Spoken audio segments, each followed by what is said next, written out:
Nay, tingnan mo. Ang ganda ng bungad ng araw na to sa akin. Oh, bakit anak? May magandang balita ba? Ang bilis na ubos ang mga balot ko dun sa palengke. Ang daming tao. Tapos naabutan ko pa si Don Arturo na namimigay ng grocery package. Tingnan mo, Nay. May bigas at ulam pa. Ay, salamat sa Diyos.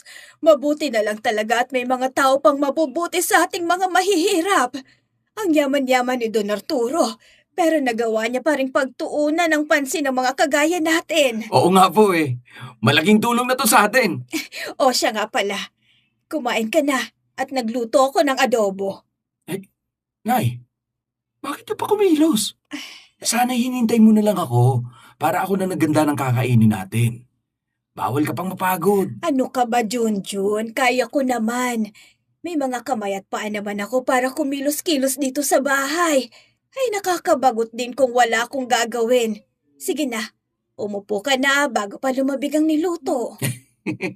Ang bango na nga po eh. Saktong-sakto, gutom na ako. Pagkatapos nito, magpahinga ka. Alam kong aalis ka na naman mamayang gabi para magtinda. Matulog ka muna ha. Baka bumigay na yung katawan mo. Opo, Nay. Pagkatapos ito, hihiga na ako dun sa kwarto.